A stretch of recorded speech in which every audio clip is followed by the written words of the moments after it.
거룩하신 아버지 하나님, 은혜를 진심으로 감사를 드립니다.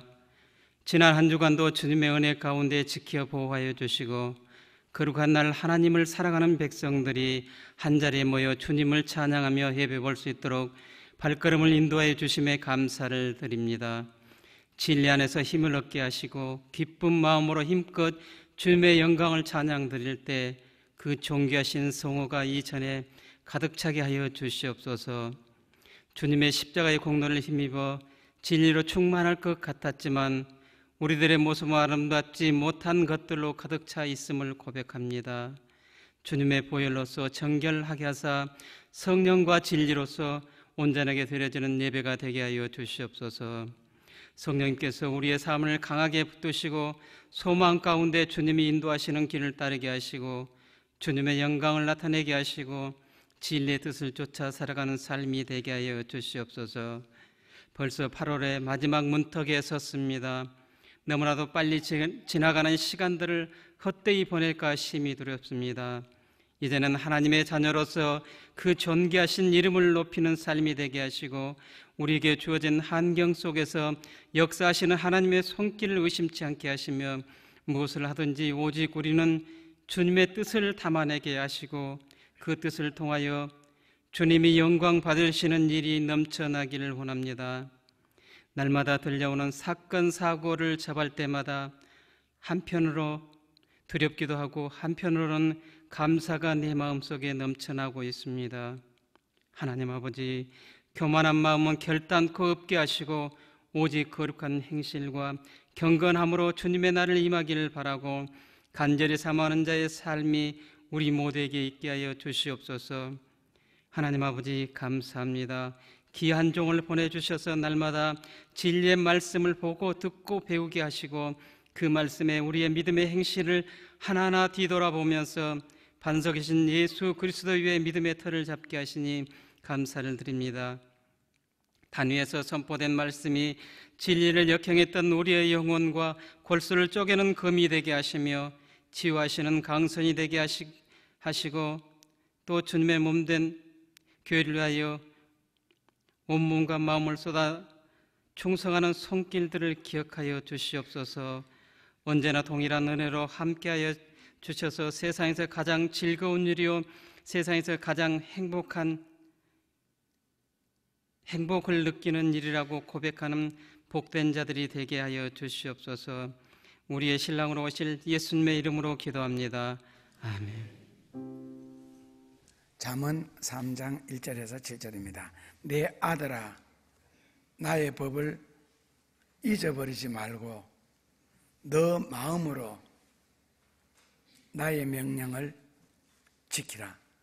그리하면 그것이 너로 장수하여 많은 해를 누리게 하며 평강을 더하게 하리라. 인자와 진리로 너에게서 떠나지 않게 하고 그것을 너 목에 매며 너 마음판에 새기라. 그리하면 너가 하나님과 사람 앞에서 은총과 귀중히 여김을 받으리라. 너는 마음을 다하여 여호와를 의뢰하고 너 명철을 의지하지 말라. 너는 범사에 그를 인정하라. 그리하면 너 길을 지도하시리라. 스스로 지혜롭게 여기지 말지어다. 여호와를 경외하며 악을 떠날지어다. 세계에서 자살을 가장 많이 하는 다리가 샌프란시스코에 있는 골든게이트입니다. 금문교요. 한때 많이 자살할 때는 1년에 2만 3천 명 정도가 그 다리에서 떨어져 죽었습니다. 지금은 가시면 다리 곳곳에 생명의 전화를 그래서 당신이 죽기 전에 전화를 꼭 한 번만 들어달라고 해서 24시간 가동을 합니다. 그런데 그 다리를 건설할 그 당시에 그것이 세계에서 제일 높았고 제일 길었고 약 한 1.7km 정도 되니까 그 당시에로는요. 그런데 교각 양쪽의 기둥에다가 다리를 매라는 공법으로 기둥 없이 공중에 다리를 띄웠습니다. 이제 아래로는 지금도 굉장히 큰 배들이 지나다니고 있고 다리가 굉장히 높습니다. 근데 그 다리를 놓을 때 동원된 중국 사람들이 굉장히 많이 죽었습니다. 공사는 옆에서 보면은 낙엽이 떨어지듯이 사람이 떨어져 죽을 정도로 중국 사람들이 많이 죽었습니다. 그래서 샌프란시스코에 가면은 좀 요지에 중국인들을 위한 타운이 따로 미국 정부에서 선물을 했습니다. 그리고 기술자들도 여럿이 죽었습니다. 위에서 올라가서 내려다보면은 다리가 후들거리고 떨려서 떨어져 죽는답니다. 그래서 미국 정부에서 어떻게 하면 이 많은 사람들의 생명을 구할 수 있을까 하고 아이디어를 짜낸 것이 공사는 다른 밑에다가 철사로 된 그물을 치기로 했습니다. 그물을 치자 사람들이 안 떨어지기 시작했습니다. 사람들의 마음속에 믿음이 생겼거든요. 떨어져도 안 죽는다. 그물에 걸린다. 그리고는 믿음이 생기니까 다리가 안 후들거려지게 되고, 그리고는 일을 열심히 하게 됐다는 겁니다. 마음의 의지도 생겼고요. 이런 걸 보면 사람에게 믿음이라는 게 굉장히 중요한가 봐요. 오늘 본문 성경 3장 5절에 보면은 하나님을 의지하라. 오늘 그 본문에서 제일 많이 강조되는 것이 하나님을 의지하라, 의뢰하라, 한마디로 하나님을 믿으라는 겁니다. 그리고 1절에 시작하는 단어가 뭡니까? 내 아들아. 이건 우리가 읽는 내 아들아가 아닙니다. 원어에 보면은 굉장히 그 아버지가 사랑하는 자식을 위하여 애타게 부르는 모습요. 힘도 많이 들어가고요. 내 아들아 그러면서요. 그렇게 시작을 하면서 하는 말씀이 이 하나님을 믿으라는 건데, 지극히 사랑하는 나의 아들아, 너의 젊은 인생을 위해서 내가 이 말을 하는데 꼭 나의 말을 지켜라. 그렇게 이제 부탁을 하면서 나옵니다. 한마디로 말하면은 말씀을 순종하고 진리의 법을 잊지 마라. 특별히 너 마음속에 새겨라. 그렇게 말씀을 하는데, 이 마음속에 새겨라 그랬을 때 마음이라는 것은 정서, 의지, 지성, 거기에까지 주님의 말씀을 새겨라는 겁니다. 그러니까 정서, 의지, 지성의 말씀을 새겨라는 것은 성경을 절대로 듣는 것으로 끝내지 마라. 설교를 듣는 것으로 그 수준에 멈추지 말고 지성, 의지, 정서, 우리말로 바꾸면 지정의, 다른 말로 바꾸면 전인적으로 진리를 지키고 순종해라. 그러니까 결국 진리를 순종하기 위해서는 너의 지정의를 다 동원해서 하나님의 말씀을 보호하라는 뜻입니다. 예를 들어서 주일 성수를 하라. 그렇다면 주일 성수를 하기 위해서는 나의 지정의를 다 동원해서 주일 성수를 하지 못함으로써 어겨야 할 진리, 거기에서부터 철저하게 보호하라는 거예요. 결국 진리를 보호하는 방법은 내가 순종을 함으로써 진리를 완성시켜라는 겁니다. 그렇다면 성경이 우리에게 지정의를 다 동원해서, 더 다른 말로 바꾸면 너의 모든 삶을 다 동원해서라도 주일 성수해라. 조금 더 지나가면은 11조를 하라. 그 다음에는 범사에 감사하라. 항상 기뻐하라. 하나님이 찾으시고 원하시는 온전한 예배를 드리기 위해서는 너는 어떤 식으로 준비해라. 이런 식으로 이제 성경에 요구가 나옵니다. 그렇다면은 인문주의적인 입장에서 따지면은 하나님이 뭔데 우리에게 그런 것을 요구하느냐라고 따질 수가 있고, 성경적으로 말한다면은 그렇게 따지는 이유가 있다는 겁니다. 그렇게 해서라도 성경을 지켜야 할 이유, 오늘 본문에 보면은 3가지로 약속을 했는데, 첫째로는 장수와 평안, 둘째로는 하나님과 사람 앞에서 은총과 귀중히 여김을 받으리라, 셋째로는 범사의 장애물을 없애주시고 너 인생을 형통하게 해주겠다. 이 3가지 복을 하나님으로부터 받기를 원한다면 너는 하나님의 말씀을 지켜라. 순종하라는 겁니다. 자, 1절부터 다시 말씀을 드리면요, 내 아들아, 아주 지극히 사랑하고 친절하고 정말 내 자식을 위하는 마음으로 내 아들아, 나의 법을 잊어버리지 말고. 자, 잊어버린다는 말은요, 기억하지 못한다는 뜻이 아닙니다. 물론 그런 뜻도 있겠죠. 기억하지 못하니까 잊어버렸겠죠. 그러나 더 중요한 의미는 내용을 이미 뻔히 알고 있으면서도 고의적으로 진리를 무시하거나 성경 말씀을 냉대하거나 성경 말씀을 실천하지 않거나 순종하지 않는 것을 원어 성경에서는 잊어버리지 말고라고 했습니다. 우리나라 말로 그렇게 번역되죠. 잊어버리지 말고. 다른 말로 바꾸면은, 예를 들어서 예배는 마음과 뜻과 정성을 다하여 드려야 된다, 다 알고 있습니다.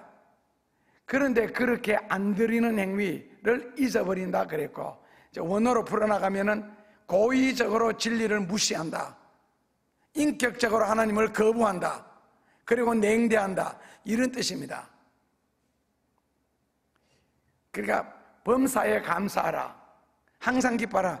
이 진리를 지키기 위해서는 너의 인생을 동원하라는 거거든요. 너의 인생을 동원해서라도 불평하지 말고 원망하지 말고 기뻐해라. 그렇다면 성경 한 구절 한 구절을 지키는 일에 있어서 왜 인생을 동원해야 되느냐? 내가 나의 인생을 동원해서 내가 이 말씀을 지키는 동안 하나님은 하나님의 능력을 동원해서 천사들을 통하여 너에게 바로 약속되어진 성경의 그런 복을 주신다는 겁니다. 그러면서 저 뒤로 넘어가면은 너는 너 자신을 의지하지 말고 그랬죠. 너는 너 자신을 의지하지 말고, 그리고 7절에서는 스스로 똑똑한 척도 하지 말고 하는 그런 다 의미가 있고 이유가 있습니다. 그러니까 내가 내 인생을 살아가는 것하고 하나님께서 내 삶을 축복해 주시는 것하고 한번 비교해 볼래? 역대에서도 나오는 이야기죠. 너가 하나님을 믿고 하나님의 말씀을 순종하는 것이 그렇게 귀찮고 힘들다면 세상 한번 섬겨볼래? 그렇게 해서 결국 각 나라를 통하여서, 여러 나라를 통하여서 포로 생활하도록 만들고 종로로 하도록 만들고 마지막에는 바벨론을 통하여서 70년 동안, 우리나라는 일자 36년이라고 그러는데 2배요. 70년 동안 그런 고통을 겪도록 만듭니다. 그리고는 마지막에 묻죠. 어떠냐? 해볼 만하냐? 앞으로도 계속 그렇게 할래? 나를 믿을래? 결국 하나님을 믿었을 때 다윗이라든지 요 솔로몬 기간에는 얼마나 국가가 안정되었고 평화롭고 얼마나 귀하고 좋은 것으로 너는 많이 누렸느냐? 한번 비교해 볼래? 이제 이것이 성경이 우리에 던지는 질문입니다. 그러니까 절대로 성경을 냉대하거나 무시하거나 고의적으로 외면하거나 그렇게 하는 사람 아무도 없지요. 말로는 아무도 없는데 실제로 생활을 들여다보니 그렇게 살더라는 겁니다. 실제로 생활 속에서. 그러니까 호세아의 아내 고멜처럼 말로는 당신만 사랑하고 당신만 의지하는데 나중에 동네 나가서 자기 아내를 찾아보니까 동네 남자들이 하는 말이, 고멜이 어떻게 당신 아내냐? 동네 여자지. 고멜을 거치지 않는 남자가 이 동네에 누가 있느냐? 이런 식으로 따지는 거예요. 말로는 하나님을 믿는데 절대로 외면을 하거나 냉대하거나 무시를 안 하는데 생활 속에서 보니까 하나님을 믿고 정말 의지하고 사랑하는 모습이 없더라는 거예요. 다 진리를 외면하고 있고 골라가면서 믿고 있고.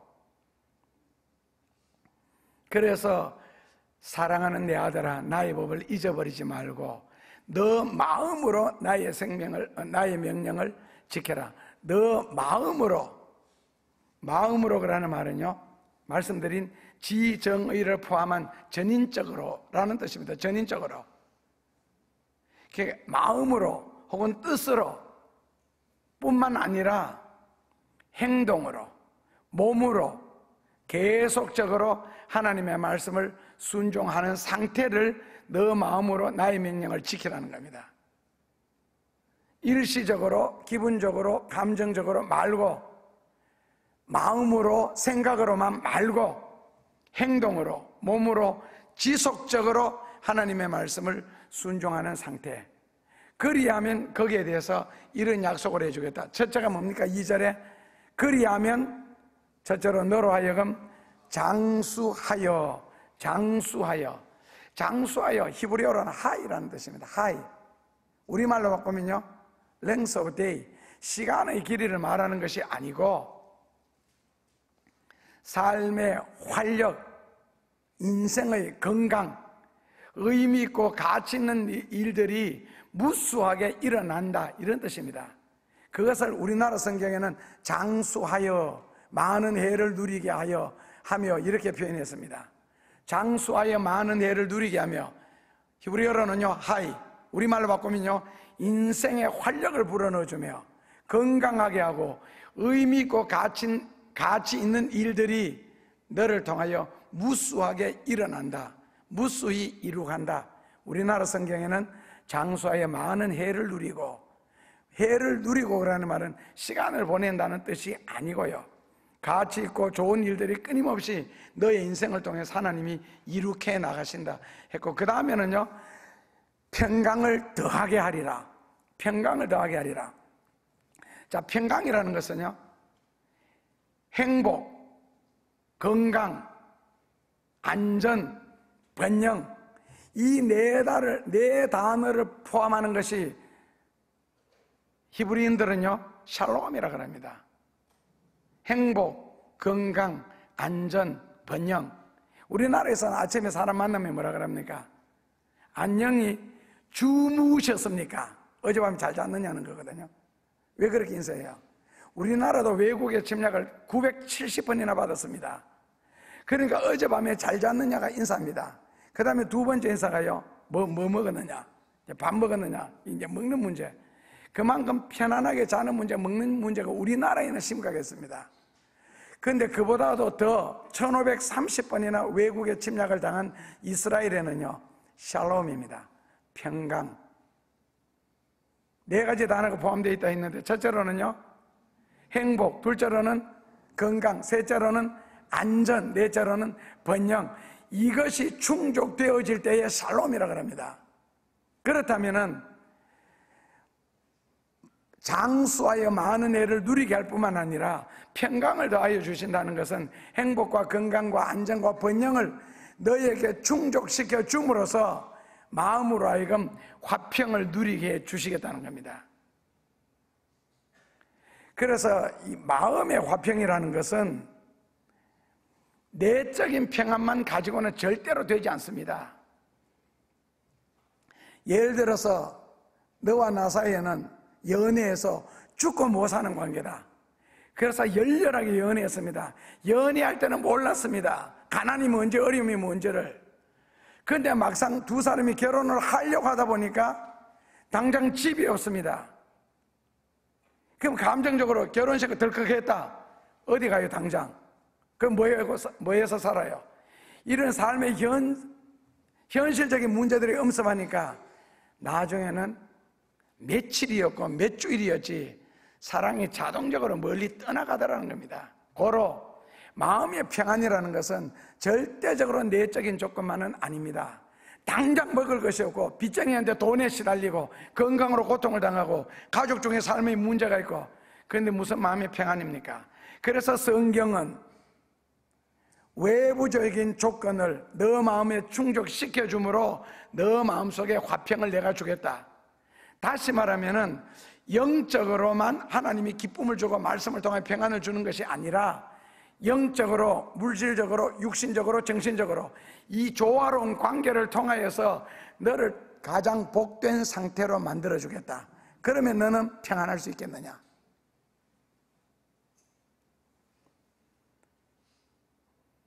내가 지정의, 전인적으로 온 삶을 다해서, 온몸을 다해서 하나님을 의지하고 그 하나님의 말씀을 한마디 한마디 순종하기 위해서 노력을 한다면 하나님은 독생자 예수를 너희에게 보내서라도 은혜를 주시겠다는 겁니다. 그러나 내가 이미 알고 있는, 이미 깨달은 하나님의 말씀조차도 잊어버린다는 의미인지 아셨죠? 고의적으로 무시하거나 냉대하거나 외면하거나 불순종하거나 실천하지 않는 상태가 된다면 너가 나의 약속을 어겼기 때문에 거기에 대한 책임 또한 너가 져야 되고 그 책임은 너의 몫이다. 다른 말로 바꾸면은 하나님으로부터 주어질 행복과 번영과 각종 영적인 은혜와 육신적인 축복과 세상적이고 물질적인 것은 기대하지 말라는 겁니다. 오히려 반대로 너에게 이루어질 수도 있다. 그래서 3절 말씀에 인자와 진리로 너에게서 떠나지 말게 하라는 겁니다. 인자와 진리로. 그리고는 어디에 새겨라? 너 목에 매며 마음판에 새겨라. 요즘에는 이제 그런 것이 없어졌는데 21세기 처음 접어들면서 키보이라는 말 한때 유행했죠. 목에다가 열쇠 달고 다니는 아이들요. 엄마 아빠가 집에 없으면 네가 열쇠 들고 들어가면 그 목에 매어 다니는 거. 목에 매라 그라는 말은 그 히브리인들의 관습에서는 가장 중요한 것은 항상 목에 매달고 다닙니다. 그러면 가장 중요한 게 뭐냐? 우리나라 말로 바꾸면은 인감도장입니다. 그래서 그 사람들이 인감도장을 목에다 메고 다닙니다. 그러니까 결국에는 너 목에 매며라는 단어 뜻은 인자와 진리, 즉 하나님의 은혜와 하나님의 말씀을 목에 매달고 다닐 정도로 가장 귀중하게 생각하라는 뜻입니다. 성경 구절을 목에 매달고 다니고 성경을 목에 매달고 다니는 건 아니고요. 인자는 하나님의 사랑이나 은혜를 말하는 것이고, 그 다음에 그 인자와 진리로 하여금 너에게서 떠나지 않게 하고 내게서 떠나지 않게 하는 방법으로는 목에 매달고 마음판에 새기는 것. 그 진리는 이제 히브리어로 에메트라 그러거든요. 에메트라는 것은요, 우리말로 바꾸면은 진리, 성경 말씀 혹은 확실한 것이라는 뜻입니다. 확실한 것, 분명한 것. 그렇다면은 확실한 것, 분명한 하나님의 말씀을 너에게서 떠나지 못하게 하라.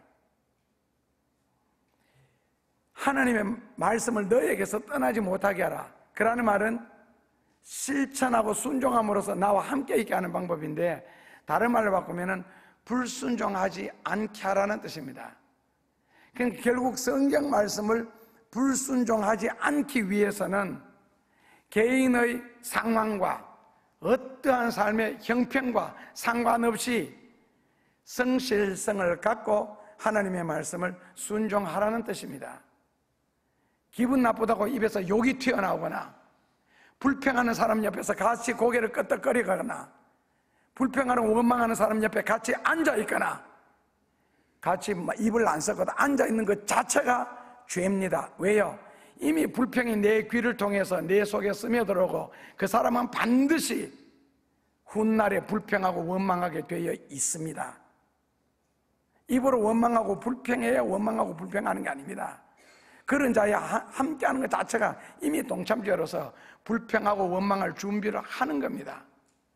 그러니까 어떤 삶의 형편, 어떤 상황이라 할지라도 예를 들어서 범사에 감사를 항상 기뻐하라 뭐 이런 성경 말씀을 지키기 위해서는 그런 데 휩쓸리면 안 된다는 겁니다. 예를 들어서 1년 중에 돈이 제일 많이 들어가는 계절이 3월입니까? 근데 그때는 형편이 어렵고 힘들기 때문에 11조를 안 한다.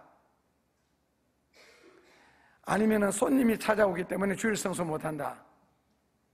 성경이 우리에게 고려하지 않는 것 하나 있습니다. 절대로 타협하지 않고 하나님인 인간에게 성경을 가지고 절대로 질문하지 않습니다. 성경에는요, 두 단어입니다. 명령, 하라, 하지 마라. 그러니까 때로는 하나님이 우리에게 하라 했을 때에 도저히 할 형편이 안 되는 것들이 있다고 우리는 생각합니다. 하다못해 아브라함 같은 경우 100살에 준 아들을 6토막으로 칼로 잘라서 불에 태워 바쳐라. 사드락 메삭 아벳느고 같은 경우에는 불 속에 뛰어들어가라.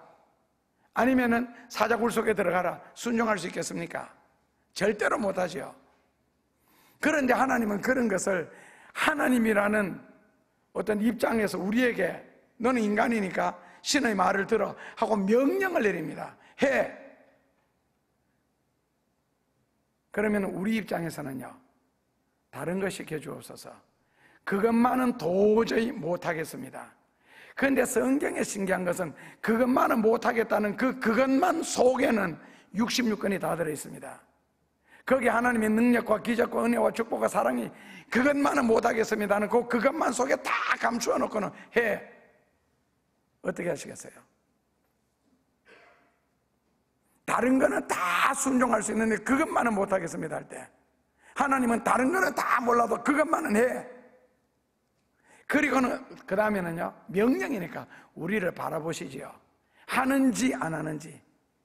자, 그런데 우리는 할 수가 없습니다. 그래도 하는지 안 하는지. 거기에는 지정의가 필요합니다. 전인격적으로 다 동원을 해야 됩니다. 다시 말하면 성경을 실천하고 순종하는 일에 있어서는 목숨을 걸어야 된다는 뜻입니다. 그래야 하나님을 믿을 수가 있습니다. 자, 여기서 하나님을 믿는다는 말 이해하시죠? 여러분들 편에서 하나님을 믿는 것이 아니고 하나님이 여러분들을 믿기 위해서 여러분들에게 하나님이 그 믿음을 주어야 되는 그 믿음, 그래야 능력이 일어나고 역사가 일어납니다. 기적이 일어나고요. 그래서 개인의 상황, 백세에 하나님이 주신 아들입니다. 남들이 보고 있습니다. 이방인들이 보면 뭐라고 할 것 같습니까? 가족들이 무슨 말을 할 것 같습니까? 종놈이 보면 어떻게 할 것 같습니까? 백세에 하나님이 선물로 주신 아들을 하나님의 손으로 나보고 이걸 죽여라니까, 이거는 윤리적으로 도덕적으로 이건 말이 안 된다는 거죠. 그러면 하나님이 뭐라고 아브라함에게 말씀하실 것 같아요? 누가 니한테 설교하라더냐? 누가 니한테 내게 설명하라더냐? 죽여! 태워! 진리는 간단합니다. 원래 진리는 높은 데 이를수록 간단합니다. 하나님이 나에게 설교 듣고 싶어서 명령 내린 것이 아닙니다. 간단합니다. 해!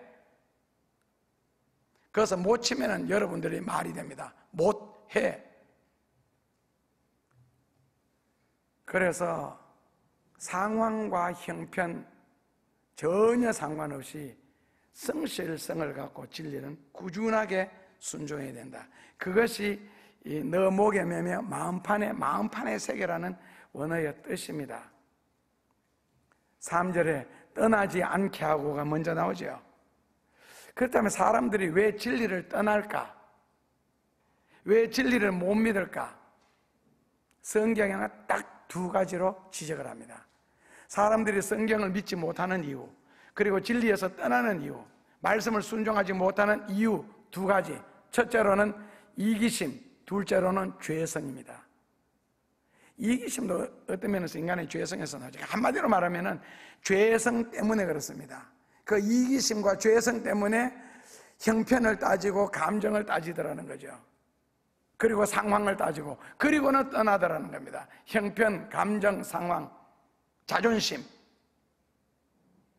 결국 죄성 때문에 진리를 순종할 수가 없고, 이기심 때문에 말씀을 실천하지 못한다는 겁니다. 떠나지 않게 하라. 결국 내가 하나님의 말씀을 순종하고 이 말씀을 따라 살기 위해서는 이기심과 죄성을 극복해야만이 진리를 떠나지 않을 수가 있습니다. 요한복음 14장 6절에서는 예수님을 진리라 했고, 요한일서 5장 7절에서는 성령을 진리라 했고, 요한복음 1장 1절에서는 하나님을 진리라 했습니다. 고로 죄성과 이기심을 극복하지 않으면 하나님 곁에서 신앙생활할 수가 없다는 뜻입니다. 극단적으로 말하면 하나님을 믿을 수가 없다는 뜻이고, 하나님을 믿지도 못한다는 뜻이고, 역시 하나님 편에서도 나 너 상대 안 해. 그러니까 내 편에서 교회에 올 뿐이지 안 믿음이라는 게 중간에 다 빠져버렸다는 거죠. 그렇다면 환원하면 하나님으로부터 주어질 은총과 4절에 나오는요, 그리하면 너가 하나님과 사람 앞에서 은총과 귀중히 여김을 받으리라. 그렇다면 신에게 받는 모든 은혜와 축복과 사람들로부터 주어질 모든 사랑과 은혜는 너는 받지 못한다. 더 다른 말을 바꾸면 하나님과 사람 앞에서 은총과 귀중히 여김을 받는 축복이 그렇게 쉽지 않다는 겁니다. 그래서 4절에서 하나님과 사람 앞에서 은총과 귀중히 여김을 받으리라. 순서가 굉장히 중요하죠. 하나님으로부터 먼저 받고 그 다음에 사람으로부터 받는 건데, 하나님과 사람 앞에서 그라는 말은 원어에서는요, 눈에서라는 뜻입니다. 눈앞에서. 그러니까 하나님의 눈앞에서, 사람들의 눈앞에서 내가 하나님의 사랑을 받고 있고, 내가 하나님의 축복을 경험하고 있고, 내가 하나님의 은혜 가운데 거하고 있고, 내가 하나님의 기적을 체험한다는 걸 사람들 눈앞에서 하나님이 증명한다는 겁니다. 어느 순간부터 갑자기 왕따 당한다는 말을 굉장히 자주 들었습니다. 왕따 당한다. 왕따 당하는 게 무슨 뜻이에요? 모든 사람들로부터 외면을 당하고 미움을 받는 겁니까? 그래서 나는 왕따가 그렇게 이해를 했거든요. 사람들이 나를 미워하고, 사람들이 나를 싫어하고, 사람들이 나를 피하고 외면하는 걸 저는 왕따인 줄 알았습니다. 그런데 아닙니다. 왕따 당하는 그 사람이 먼저 사람들을 외면했고, 먼저 사람들을 무시했고, 사람들과 안 어울렸고, 사람들과 협조 안 하고, 사람들에게서 자기 스스로가 분리시켜 놓고는 그 다음에는 자기 근처에 못 오도록 만들었습니다. 그러니까 왕따를 당한다는 말이 틀렸다는 겁니다. 당한다 그러는 말은 수동태잖아요. 자기가 사람들을 왕따시켰습니다. 음식을 먹어도 사서 혼자 먹고, 숨어서 먹고, 몰래 먹고, 다른 사람들 함께, 예를 들어서 같이 해야 할 일이 있으면 절대로 같이 하지 않고, 그런 이기적인 마음 때문에 내가 왕따를, 결국에는 자기가 사람들을 시켰죠. 사람들이 왜 나를 피하겠어요? 왜 나를 왕따시키겠어요? 길에 지나가다가 맞은편 길에 얼굴이 딱 봤을 때 왜 모르는 척하고 지나가요? 아니면 정면에 오는 걸 내가 먼저 봤을 때 왜 고개를 확 돌리고 다시 오는 게 거꾸로 돌아가요? 만나기 싫으니까. 한마디로 사랑받을 짓을 하는데 왜 왕따를 시키며, 협조 잘하고 있는데, 관계가 원만한데 왜 나를 왕따시키고 사람들이 싫어하겠어요? 인간적으로 말하면 좋은 사람을 왜 미워하고, 편한 사람을 왜 싫어하고, 협조 잘하는 사람을 누가 외면합니까? 사람들이 미워할 수밖에 없고 함께하기 싫고,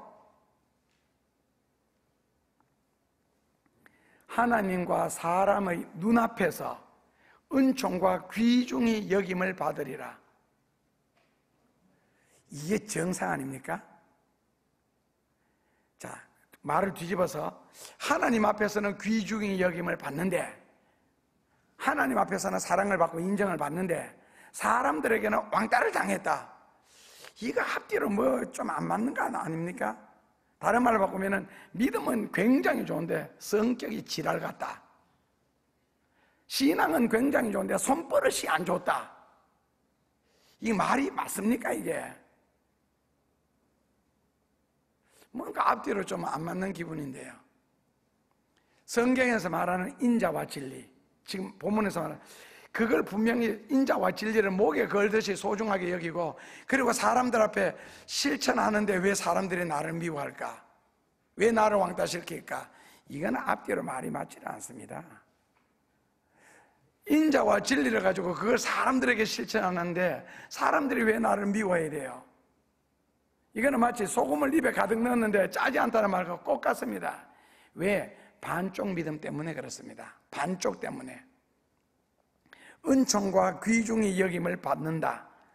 이것은 하나님도 사람도 나에게 호의를 베풀어주는 상태, 나를 받들어주는 상태, 나를 사랑해주는 상태, 나에 대해서 부정적인 측면이 전혀 없는 상태를 귀중히 여김을 받는다라고 표현했습니다. 부정적인 측면이 나에게 없는 것, 소수의 정신 이상자들 제외하고는 어디든지 이상한 인간들이 있거든요.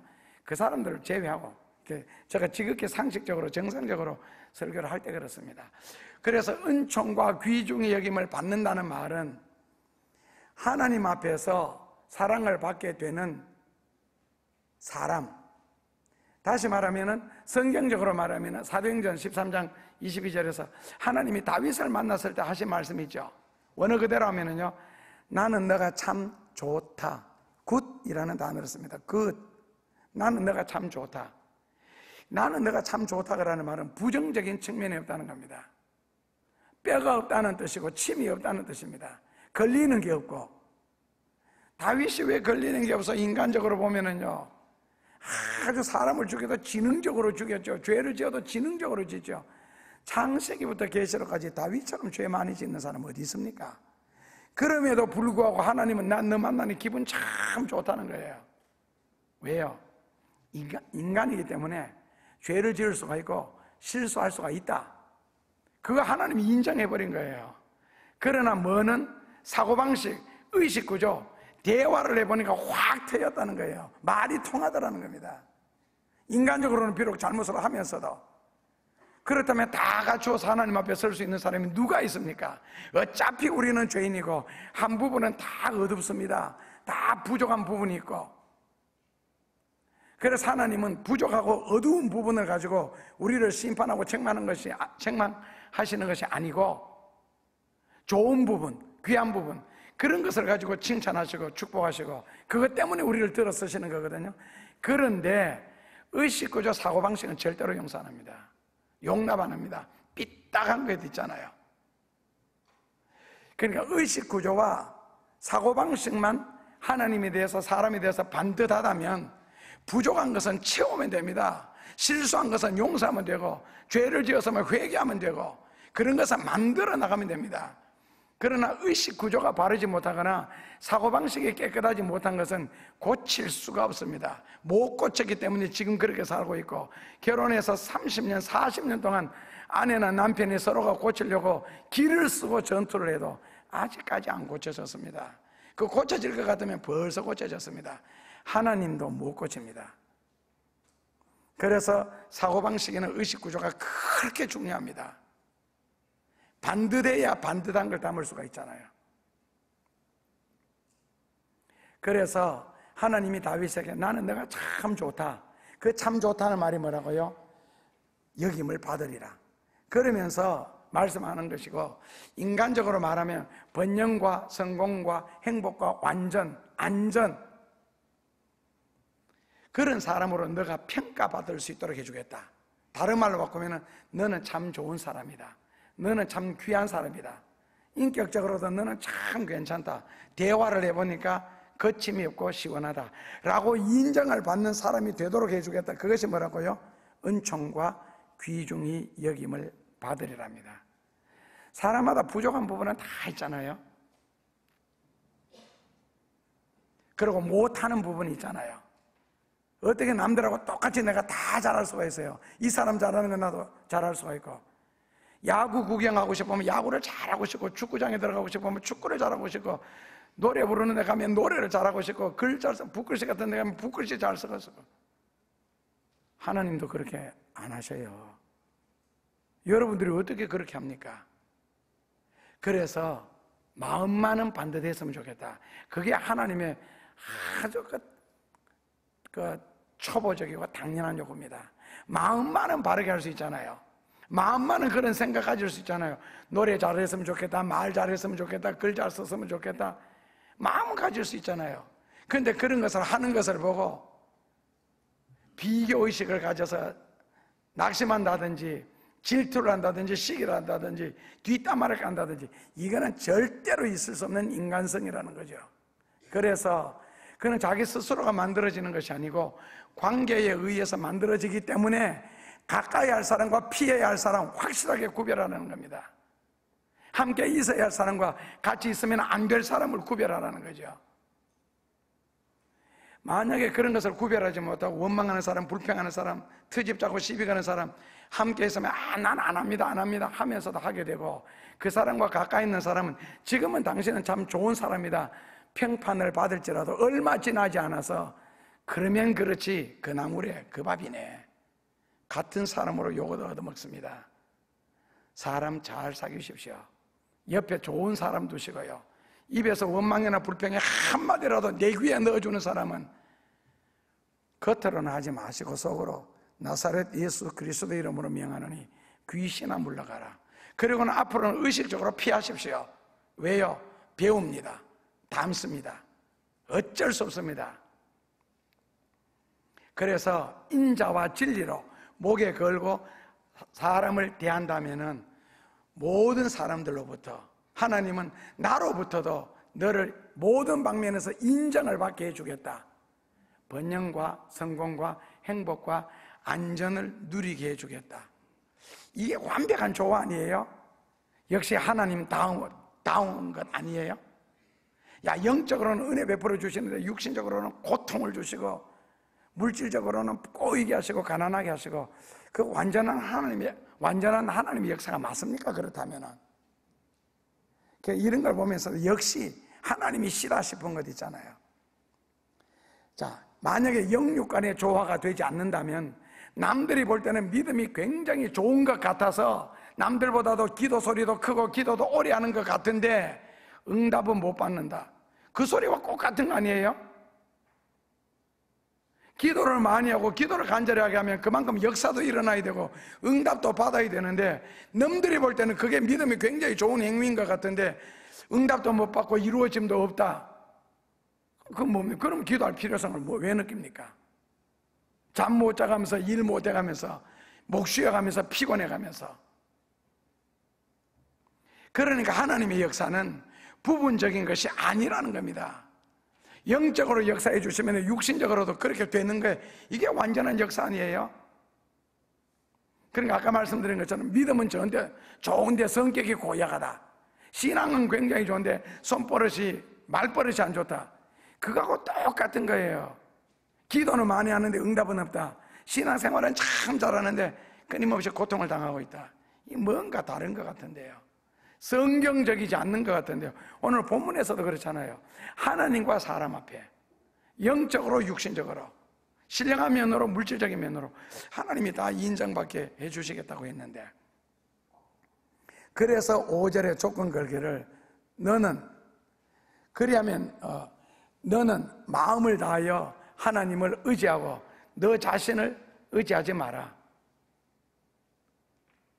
마음을 다하여 하나님을 의지하고.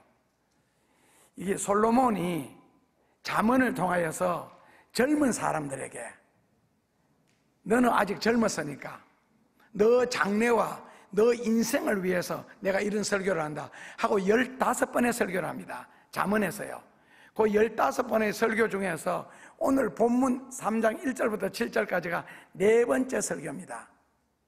그런데 15번을 솔로몬이 설교하면서 한 가지를 계속 강조합니다.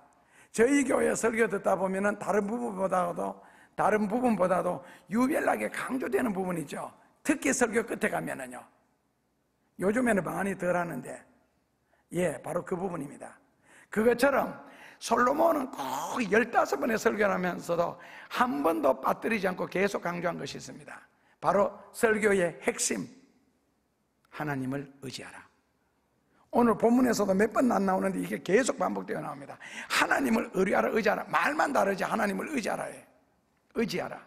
왜? 솔로몬이 평생을 살면서 아버지로부터 배운 것이 믿음을 배웠고, 아버지가 유언을 남긴 것도 믿음의 대장부가 되어라 배웠고, 그리고 그 믿음으로 살아보니까 솔로몬의 일생이 어땠습니까? 인간적으로는 얼마나 화려하고 형통했습니까? 전쟁이 있었습니까? 외세 침략이 있었습니까?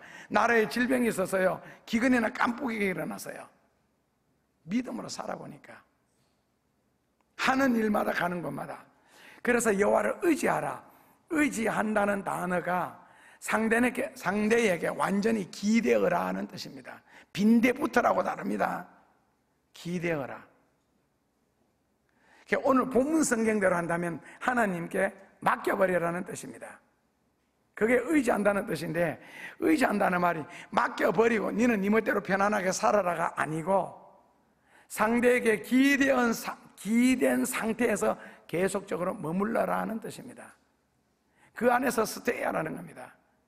맡겨버리고 독립하라가 아니고 기된 상태에서 계속 가는 상태, 머무르는 상태. 그래서 신앙은 한번 믿는다는 일회적인 것이 아니라 계속 진리 안에서 하나님 안에 머물러 있는 상태. 거기서 가룟 유다처럼 떠난다면 언제든지 그건 끝나는 관계고요. 그래서 신앙은 계속적인 관계라는 뜻입니다. 계속적으로 그렇다면 하나님 안에 내가 어떻게 머물러서 있을 수 있느냐? 방법은 하나입니다. 성경 속에 머무르는 겁니다. 성경을 실천하고 순종하는 거예요. 그렇다면 성경에서 실천하고 순종하기 위해서는 성경은 반드시 배우셔야 됩니다. 그리고 깨달았으면 순종할 때에 하나님 안에 계속 머물러 있는 상태가 되고, 그 하나님 안에 머물러 있는 상태 동안에는 영적으로, 육적으로, 정신적으로, 물질적으로 걱정 안 해도 된다는 뜻입니다. 그러나 그 진리에 벗어날 때는 자동적으로 하나님에게서 벗어나는 상태가 됩니다. 즉 진리를 불순종할 때는 자동적으로 하나님과 상관없는 상태가 되고요. 그렇다면 성경에는 왜 이렇게 하나님을 의지해라, 하나님을 신뢰해라, 하나님을 의뢰해라, 하나님을 믿어라, 왜 이걸 계속 반복하느냐? 거기에 대한 하나님의 대답은 간단합니다. 자, 인생을 40을 살고 50을 살고 60을 우리가 지금까지 살아왔는데 너의 지혜로 살았고, 너의 이성적인 노력으로 살았고, 너의 삶의 경험을 따라 살아본 결과 지금 남은 것이 뭐냐는 겁니다. 지금 남은 것이, 그리고 무엇을 얼마나 이루었느냐는 겁니다. 자, 그 다음에는 인간적으로 나 돈 얼마 벌어놨다, 뭐 건물 얼마나 사놨다 라고 만약에 자위를 한다면 거기에 대해서 하나님이 질문 한 번 더 합니다. 내가 불어도 안 날아가겠느냐? 내가 확 불어버렸을 때에 그게 없어질 것이 아니냐, 힘없이 무너질 수 있는 것이 아니냐라고 질문합니다. 그렇다면 사람들은, 성경 조금 아는 사람들은 하나님이 불어서 안 날아갈 것이 있느냐? 라고 대답하고 싶겠지요. 하나님이 아무리 불어도 절대로 안 날아가는 것이 있습니다. 뭡니까? 하나님이 축복하신 것은 하나님이 절대로 불지를 않습니다. 성경과 더불어 받은 축복은 하나님이 절대로 불지를 않습니다. 그러므로 날아가지를 않습니다. 결국 내가 이루어 놓았다, 쌓아 놓았다 하는 것이 신앙적으로 순종해서 하나님의 축복으로 주셔서 쌓아 놨느냐, 아니면 믿음 없이 쌓여진 것이냐? 그렇다면 불면은 날아가느냐 안 날아가느냐를 보면은 바로 알 수가 있습니다. 결국에는 하나님 없이, 진리를 순종함이 없이 이루어 놓았다라고 자랑한다면 모래성입니다. 물 한 번만 지나가면 싹 무너져, 흔적도 없이. 사회적인 지위 마찬가지입니다. 하나님의 축복으로 주신 것 같으면 앞으로도 계속 승승장구할 수 있지만, 하나님이 시작한 것이라면 갈수록 더 훌륭하게 되고 더 많은 사람들 앞에서도 은총과 귀중히 여김을 받는 더 훌륭하게 되겠고 존경을 받겠지만, 그렇지 않다면 하루아침에 가장 불쌍한 자리로 떨어질 수가 있습니다. 아는 방법은요, 텔레비전 뉴스 보면 알 수 있습니다. 그 자리에 이르기까지 얼마나 힘들게 올라갔는데 딱 사건 하나로, 때로는 말 한마디로 국민적인 욕을 얻어먹잖아요. 그리고는 한없이 주저앉을 수밖에 없는. 그래서 하나님과 더불어 진리를 순종하면서 받은 축복이냐, 그거 없이 하나님이 불면 날아갈 수 있느냐, 그걸 지금 질문하는 겁니다. 그래서 하나님을 믿고 의지하라는 겁니다. 하나님의 지시와 섭리를 따르라는 것이고 철저하게 신앙 중심적으로 신본주의로 살아라는 겁니다. 하나님을 믿으라고 강조하는 이유가 뭡니까? 사람들은 죄를 지었기 때문에 죄로 말미암아 마음이 굳어져 버렸습니다. 지혜와 명철이 어두워져 버렸습니다. 자기 문제도 자기가 해결을 다 못합니다. 그래서 너 스스로를 의지하지 말고 스스로를 지혜롭게 여기지도 말라 7절에요. 그러면서 하나님을 믿으라는 겁니다. 하나님을 의지하라는 거고, 교만하지 말라는 거죠. 하나님 앞에서 나서지 말라는 거고. 그래서 6절에 또 반복되죠. 너는 범사에 그를 인정하라. 그리하면 너 길을 지도하시리라. 범사에, 이게 바로 보상과 축복의 범위입니다. 솔로몬은 하나님을 인정하되 얼마나 인정해야 되느냐? 범사에 그랬습니다. 범사에. 범사에 그라는 말은 영어로 말하면은 모든 환경이라는 뜻이고요. 그냥 원어로 해석하면은 여행을 하거나 인생의 어떤 태도나 행동, 양식이나 삶의 현장에서 일어날 수 있는 모든 크고 작은 일에도 진리를 따르라는 뜻입니다. 그래서 범사를 인정하다 보면은, 근데 범사를 인정하다 보면 좋은 일만 생기는 게 아니더라는 거죠. 왜? 믿음으로 사는 사람들을 보니까 그렇습니다. 원하지 않은 일까지 생긴다는 거죠. 그래서 범사를 하나님 앞에 인정해라. 왜냐하면 하나님의 능력으로는 어떤 환경에서든지 해결할 수 있는 능력이 있다는 거고, 그리고 나의 불행하고 나의 고통스러운 문제까지도 이용을 해서 더 좋게 만드시더라는 겁니다. 이거는 바둑을 떠봐도 알 수 있는 겁니다. 특히 옆에서 운수 떠보면요, 급수 확 낮은 사람에게는. 그래서 다만 하나님을 사랑하는 자에게만은 모든 것을 합력해서 하나님이 가장 놀랍고 너가 깜짝 놀랄 정도로 복된 일을 만든다는 겁니다. 그래서 그렇다면 왜 그러냐 했을 때 이 세상에 살아가면서 일어나는 사건이 있고 환경이라는 게 있습니다. 그게 막연하게 의미 없이 일어나는 게 없더라는 거예요. 모든 환경이나 모든 사건에는 반드시 하나님의 메시지가 있고 의미가 있다는 겁니다. 의미 없는 사건, 하나님의 메시지가 없는 환경은 절대로 없다는 겁니다. 그런 일이 왜 생겼느냐? 그런 사건이 왜 일어났느냐? 거기에 하나님이 하시고 싶은 말씀이 있다는 거예요. 그게 메시지입니다. 그리고 거기에 하나님의 뜻이 스며져 있고 미닝, 의미가 그 속에 들어져 있고, 만약에 이것을 여기서 하나님이 내게 하시고 싶은 말씀이 무엇일까? 하나님의 메시지, 그리고 하나님이 내게 주신 의미가 무엇일까를 바르게만 받아들인다면 모든 것을 합력하여 선을 이루는 감옥에서도 총리 대신에 탄생할 수 있고 죽음의 자리 불 속에서도 하나님을 만나는 체험을 할 수가 있기 때문에 하나님을 의지하라는 겁니다. 하나님에게는 끝장이라는 단어가 없고 망함이라는 말이 없습니다.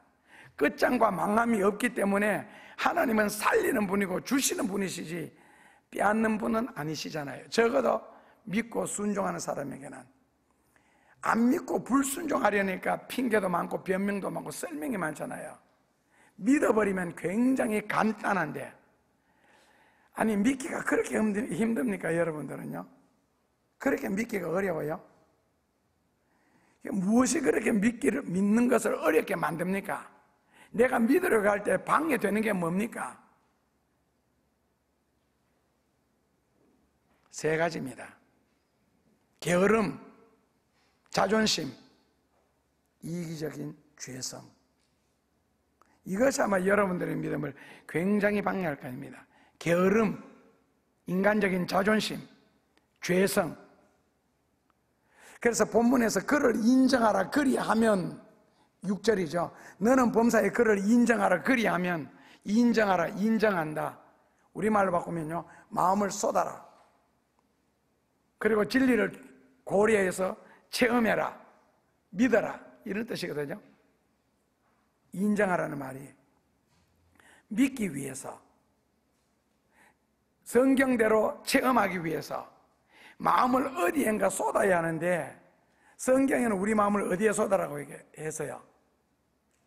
당연하게 하나님에게. 그렇다면 하나님에게 어떻게 쏟아요? 그래서 그걸 알기 위해서는 성경을 배워야 되고, 그리고 성경을 배웠으면 그 성경에 집중해야 되고, 그리고 그 성경에 집중하다 보면은 하나님의 기적과 역사가 그 속에 있다는 걸 체험하게 된다. 그래서 하나님의 뜻에 온몸으로 순종하며 온몸으로 실천해라. 거기에는 인격까지 포함되어 있습니다. 왜? 예레미야 9장 24절에서 나는 이것을 가장 기뻐하노라.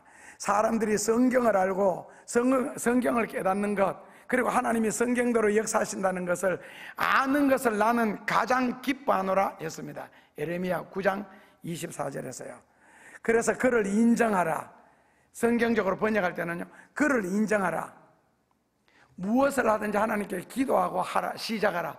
이 개역 성경에서는 그렇게 해놨습니다. 지금 우리가 가지고 있는 성경에서는 그를 인정하라라고 했는데, 개역 개정에서는 무슨 일을 하든지 하나님께 기도하고 시작해라. 그 다음에 현대어 번역 성경에서는 너가 무슨 일을 하든지 하나님을 생각하여 하나님의 뜻을 되새기고 실천해라, 시작해라, 그렇게 해놨습니다.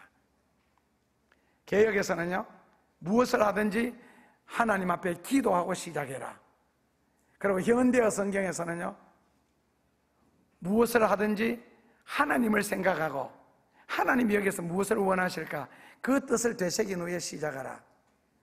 그래서 다른 말로 바꾸면요, 기도하지 않고 무슨 일을 결정하는 것은 죄에 죄를 더하는 것이다 라고 이사야서 30장 1절에 말씀하고 있습니다. 우리가 인생을 살아가면서 어떤 일을 결정할 때 기도하지 않고 결정하는 것은 죄에 죄를 더하는 것이다. 도적질하러 들어갔다가 여자가 혼자 누웠으니까 강간까지 하고 나온다. 그거 죄에 죄를 더하는 것이라고 성경에는 말하지 않습니다. 그냥 그건 죄를 지은 겁니다. 그러나 기도하지 않고 무슨 일을 결정하는 것은 죄 중에 다시 한 번 더 죄를 짓는 것이다. 이사야서 30장 2절입니다. 조금 아까는 1절이라고 해놓고는 1, 2절이 붙었거든요. 그래서 여호수아가 일생에 36번의 전쟁을 하면서 42번의 점령을 합니다. 그런데 그 36번 전쟁을 하고 42번을 점령하면서 딱 한 번 전쟁에 실패하고 한 번은 실수를 합니다. 전쟁에 진 것은 여호수아가 명령을 내렸습니다. 이방인들의 물건이나 돈은 절대로 취하지 마라 했는데 아간이 훔쳐서요. 그래서 아이성 전쟁에서 졌습니다. 그리고 나중에는 그 아간과 그 가족을 원인을 제거하고 나니까 다시 전쟁에서 승리하게 해줬고, 그리고 하나는 기브온에 왔을 때에 화평조약을 맺자 하니까, 화평조약을 맺는 것은 좋은 일이잖아요. 그래서 덜커덕 조약을 맺고 나니까 여호수아 9장 14절에서 내가 하나님께 어떻게 할 것을 묻지 않았기에 훗날에 그 기브온 민족 때문에 이스라엘 백성들이 굉장히 고통을 당합니다. 죽일 것은 죽여야 되는데 죽여야 할 때 안 죽여 놓으니까 나중에 훗날에 이스라엘 백성이 무지하게 골탕을 먹고 고통을 당하게 됩니다. 그러면서 여호수아가 9장 14절에서 후회를 합니다. 내가 하나님께 묻지 않았다고.